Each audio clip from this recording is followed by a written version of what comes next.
Okay, this video is to talk about the solution for assignment 4.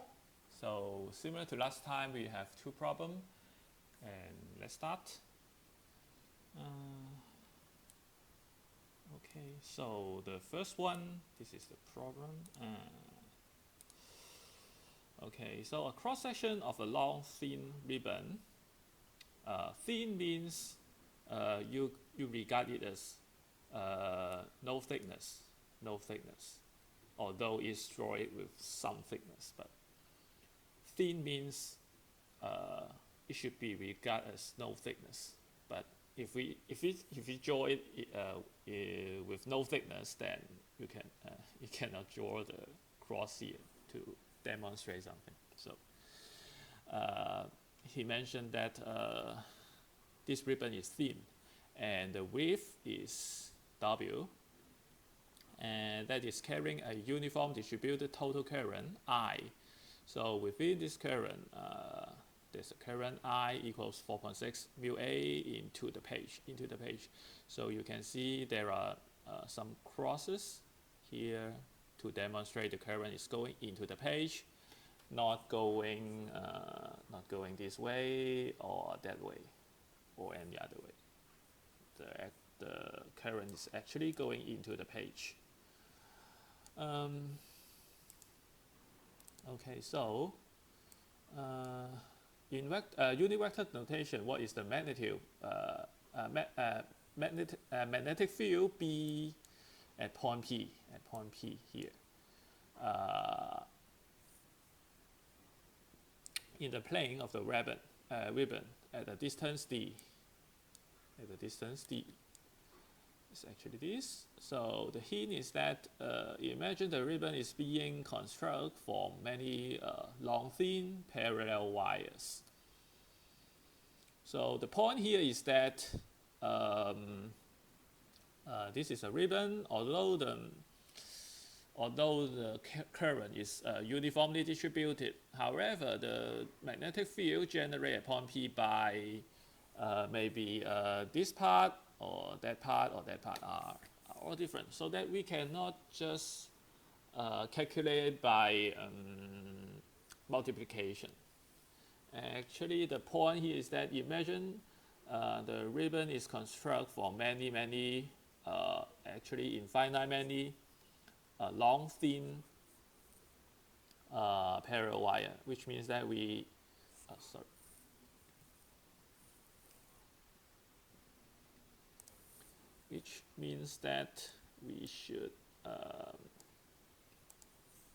we should cut this ribbon into many thin wire, which means that no thickness, no width, but infinitely long.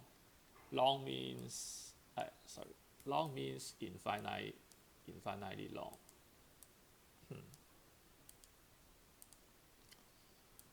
Infinitely long. So actually we can use, and then we can add all of them together. And which means that we need to use the integration to calculate the answer. So the point here is that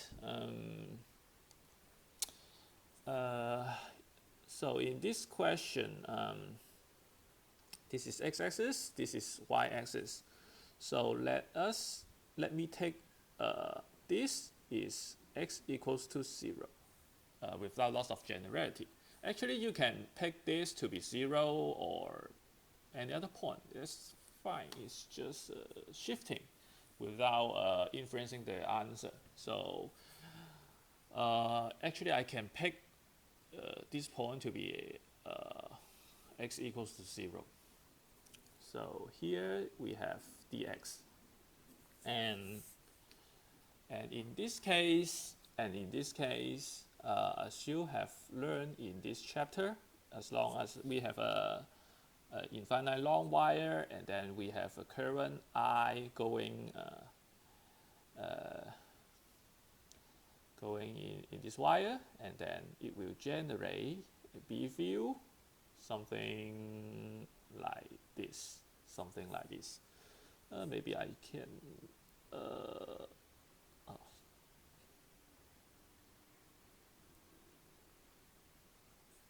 draw it better. Maybe I can draw it a little bit better. So it should be something like this. It is at the back, and this is in the front.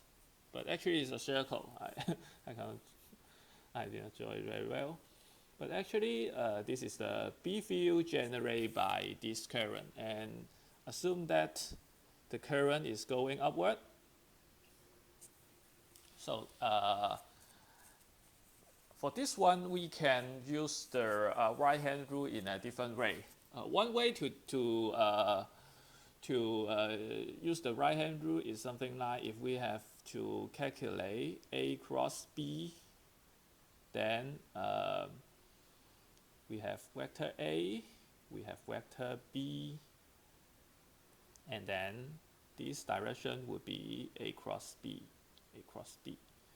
which means that you have your thumb in this direction, you have your another finger pointing to these three directions. So this is what we call the right-hand rule, or you can just use your finger pointing to this direction and then use your right hand to rotate to B, and then your thumb will point to this direction. So in this case, we use the right-hand rule in another different way. It is to say that suppose you use your forefinger, something like this. Okay, I did not draw very well, but hope you can understand. And then your thumb, something like this. So your forefinger following the B field direction, and then your thumb is the current direction. I did not draw very well. But it's not easy to demonstrate the cross product in a 2D domain. So I try my best to do this. And in this case, you can feel that this current is going into the page. So use your thumb pointing into the page, and then your forefinger will be counterclockwise. So actually, the magnetic field generated at point P will be point to the positive y-axis. Point to the positive y-axis. Okay, so just move away. So in this case, for the dx,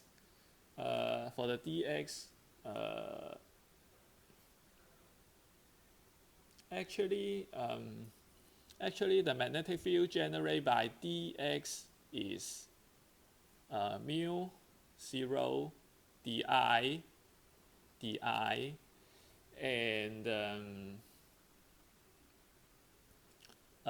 2 pi, and in this case r would be d plus x,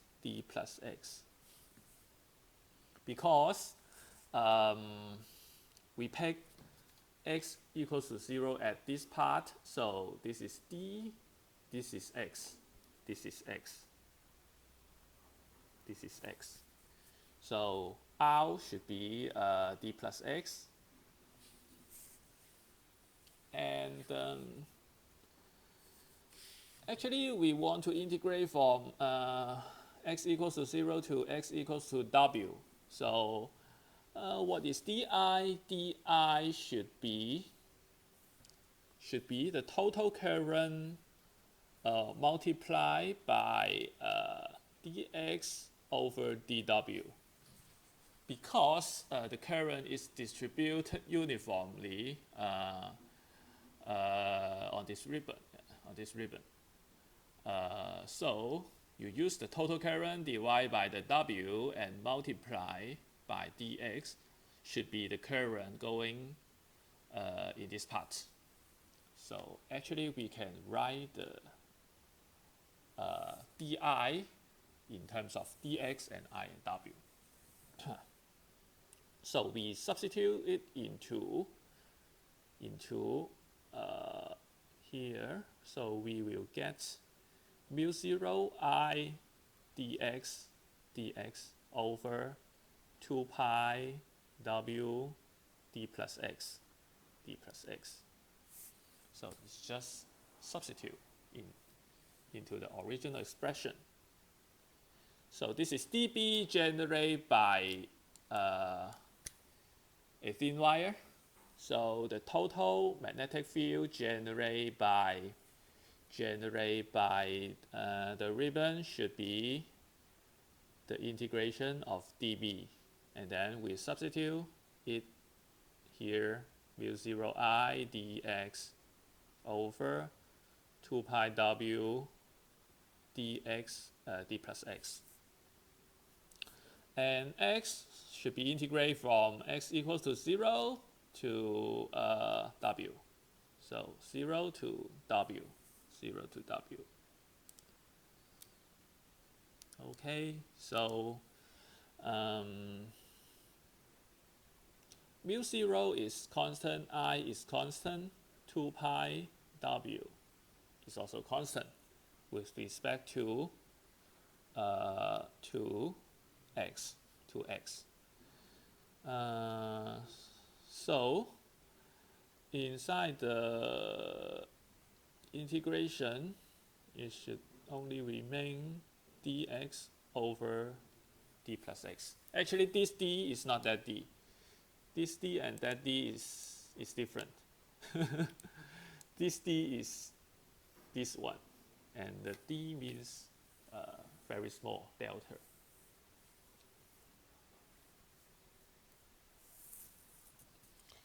So this integration is not so difficult.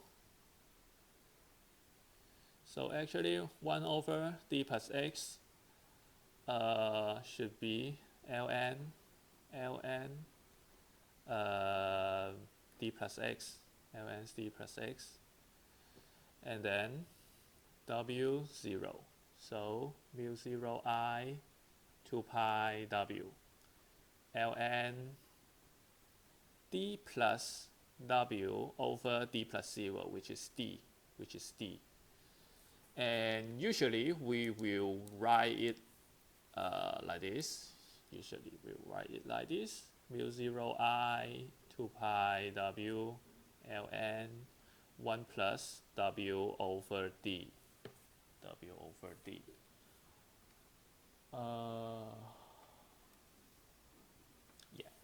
So we substitute all the value into this expression, 4 pi times 10 to minus 7. I is 4.61 times 10 to minus 6. 2 pi times 4.91 times 10 to minus 2. And then ln 1 plus 4.91 over 2.16. So the answer would be 2.23 times 10 to minus 11 t. And actually the question asks you to express it in unit vector notation,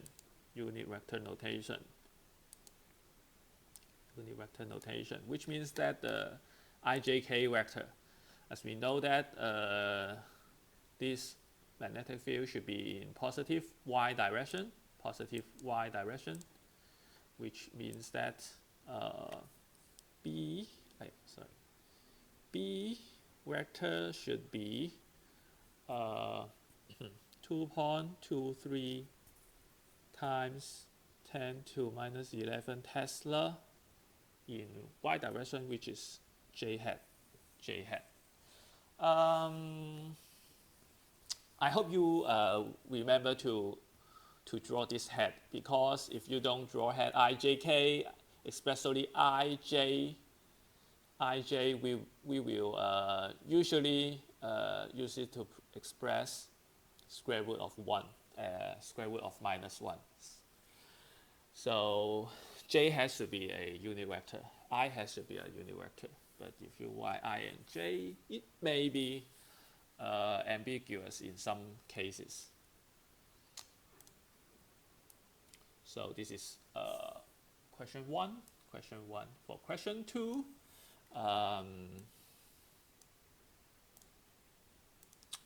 so we have the current density J vector inside a long solid cylindrical wire of radius A. Is in the direction of the central axis.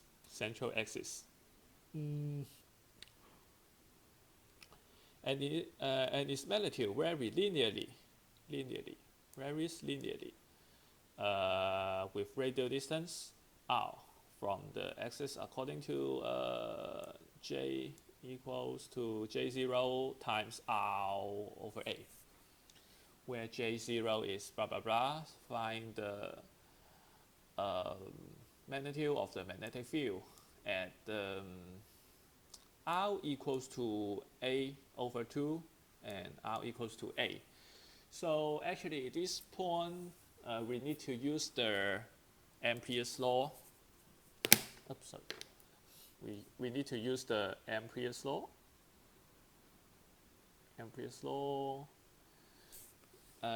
Ampere's law is something like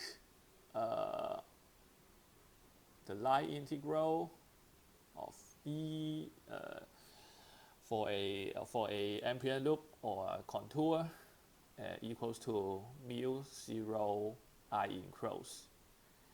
So actually, if the magnetic field have some sort of symmetrical, and in this case it should be a cylindrical symmetrical.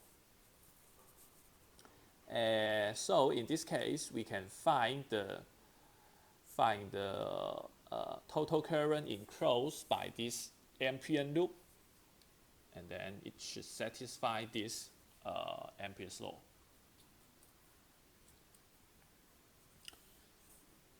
So actually we have a wire. The radius is r. The radius is a. R is the axis, and so for part A, we hope to find the magnetic field at r equals to a over 2, and actually the j inside this wire have a non-uniform distribution, which is proportional to r. So this is our axis. Our axis can be rotating. Maybe you can draw it like this. Actually, this is r. This is r. Any direction is r. And then perpendicular to this plane is the z-axis. For the cylindrical coordinate. So in this case, as long as we want to find the magnetic field,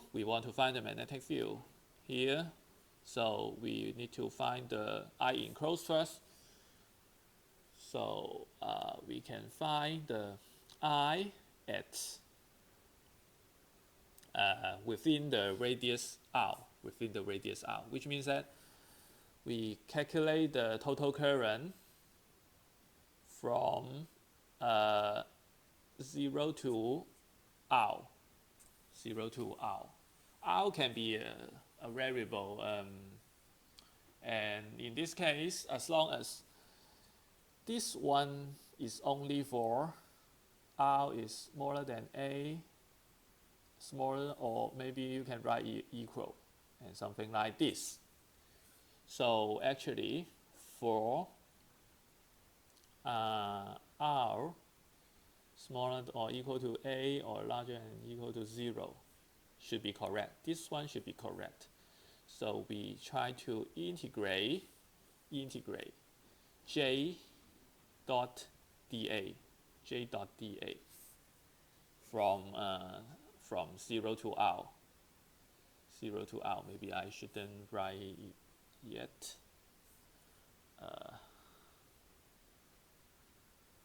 So as long as we know that A is actually perpendicular to this plane, and which means that J and A should have the same direction, which means that we can write it as JDA in a scalar form. And then we can substitute J equals to J0 R over A. And then dA is R dr d theta, something like this. So we have R dr d theta.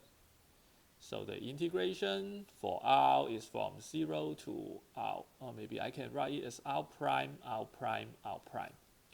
So that this R and this R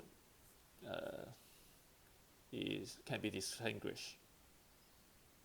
And for d0, d theta, the lower bound should be 0 and to 2 pi for a complete circle.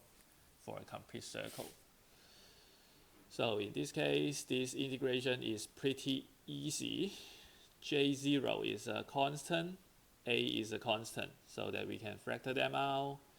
And then R and theta can be separate. So we have R prime square dr prime, because we have R prime here and R prime here. So we have R prime square, and then d theta, actually we have only one, so something like this. It is actually not a function of theta.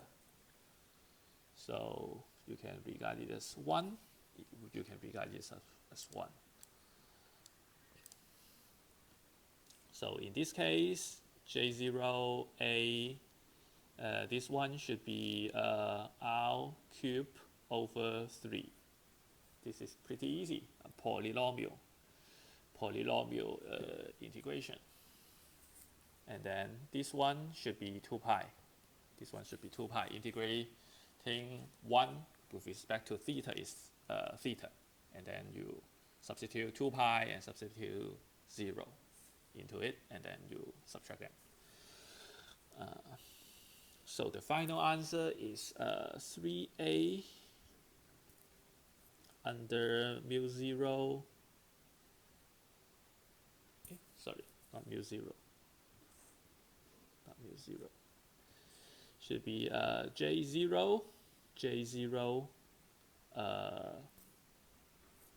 Maybe I can write it as 2 pi. 2 pi J0 R cube. So this is I of R. This should be correct for 0 is smaller than R, smaller than A. If you substitute R equals to 2A, is not correct because outside A there's no current. But if you just substitute A R equals to 2A, then you just calculate something like the wire is extend to R equals to 2A, which is not correct. So make sure that this is only correct for 0 is smaller than A, R and smaller than A.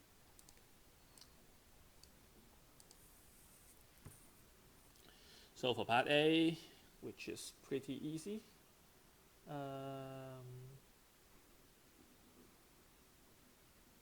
or maybe we can just write something right about the, or maybe we should mention the Ampere's law first. which is the line integration of b equals to mu 0 I enclose, and actually which is I of r in our case, mu 0 I of r. And for the left side, because it is cylindrically symmetric, so we this is nothing but 2 pi r b. Not only that, b and ds is in the same direction, and b is uniform over the whole ambient loop. If it is not uniform, then you need some calculation. You need some calculation to find the answer of the line integral. So we have 2 pi rb equals to mu 0 I of r. And in this case, b is mu 0 over 2 pi r times I of r, which is 2 pi j0 r cubed over 3a.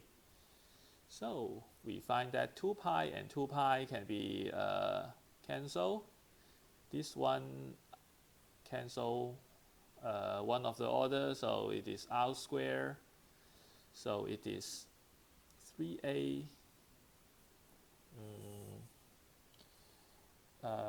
mu 0 j0 r squared. Something like this.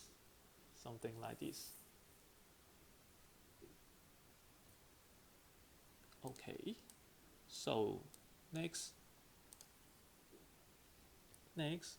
we can calculate the answer of part A, which is b for r equals to a over 2. So we substitute it into this expression. So we have mu 0 j0 a over 2 square over 3a, which is mu 0 j0 a over 12. And then we substitute 4 pi times 10 to the minus 7. And then j0 is 310. And then a is 3.1 times 10 to the minus 3 over 12. So the answer is 1.0 times 10 to the minus 7 Tesla. So this is the answer of part A. For part B, we substitute r equals to a into our expression.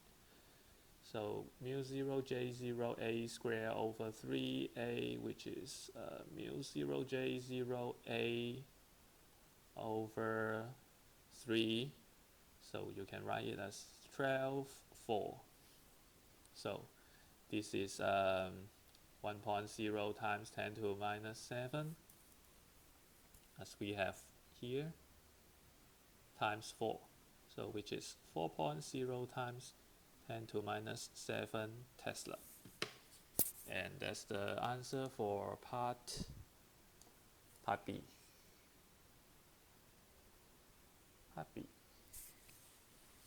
And a student asked me that whether we can just calculate the current by multiplying the J and then a area. The answer is no, and the calculation of him is something like note that this is not correct. This is not correct. But I try to explain what he did. He had done so something like this: a 2 pi j over pi r squared, something like this. So this is actually not correct. And if you just substitute or a over r equals to a over 2 and r equals to a, it should be wrong, because if this for this one is nothing but pi j0 r cube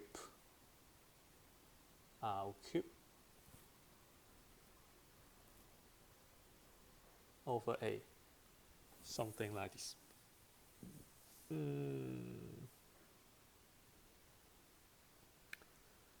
Which should be wrong.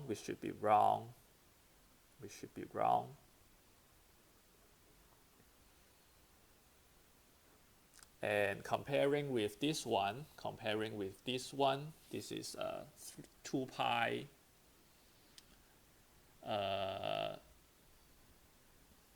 2 pi j0 r cube over 3a. So this is 1.5 times larger. A simple expression is something like, if you want to, if you know your volume of your body, and then if you know your density of your bone, and then you multiply the density of your bone to your volume, and then you calculate a mass, which is not correct. And if you use your density of your muscle to multiply your volume to calculate a mass, which is also not correct, because not all of your body is bone, or all of your body is muscle. Your density of your whole body should be some value in between. So actually, we need to use a average density of your whole body to multiply your volume to calculate your mass. In this case, you really need to use the integration to find the